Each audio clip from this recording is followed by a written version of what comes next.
Hi kids, are you okay?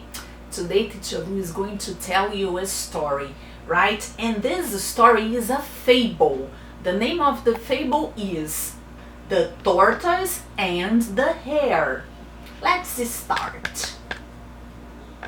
Once upon a time, there was a hare who boasted that he could run faster than anyone. He was always teasing the tortoise because she was too slow. One sunny summer day, the tortoise was walking slowly along the forest, enjoying the beautiful scenery. Suddenly, the hare crossed her path and, making fun of her, said, "What's the big rush?" Upset by his comment, the tortoise said, "Why do you make fun of me? No one doubts you are a fast runner, but the faster runner is not always the one who wins the race."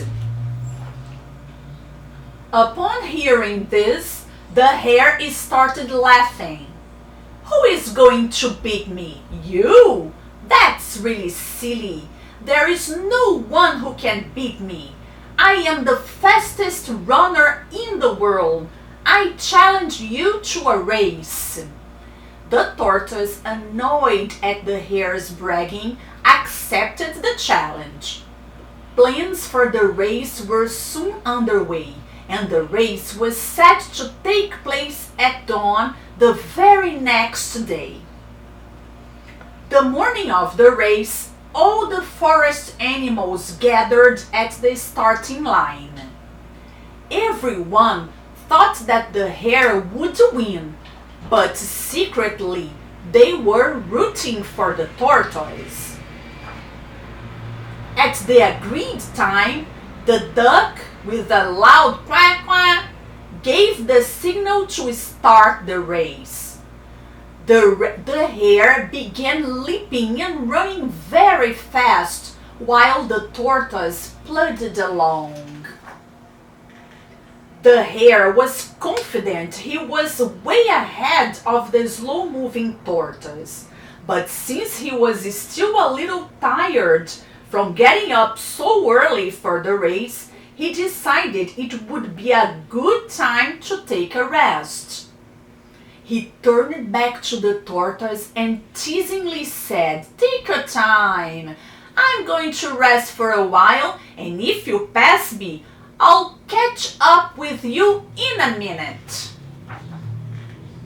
When the hare woke up, he realized that he still had a good lead over the tortoise, who had barely covered a short distance. Since the hare did not have breakfast that morning, he decided to stop and munch on some lettuce sprouts he saw growing on the side of the road.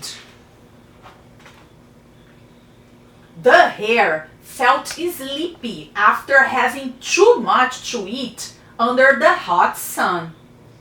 After checking that he still had a lead over the tortoise, he decided to take a nap under the shadow of an oak tree. In the meantime, the tortoise continued to advance slowly but surely. Tired but determined, she lifted her long neck and was happy to see that she was very close to the finish line. It was precisely at that moment, upon hearing the cheers from the crowd, that the hare woke up with a startle. When he realized that the tortoise was very close to the finish line, he got up with a jolt and started jumping and running. Everyone was screaming, dancing, and clapping for the tortoise. Realizing that the hare was very close behind, the tortoise gave one last push, stretched her long neck as far as she could, and touched the finish line first. The tortoise had won the race. The hare, exhausted, collapsed beside the happy tortoise. Even though the hare didn't win, he learned a good lesson. The faster runner is not always the one who wins the race. Did you see the end of the story? Did you like the end of the story? But then here we have a moral. What lesson have we learned from this fable? If you persevere and try your best, you can succeed. So guys, let's try to do our best, always. Bye bye. See you.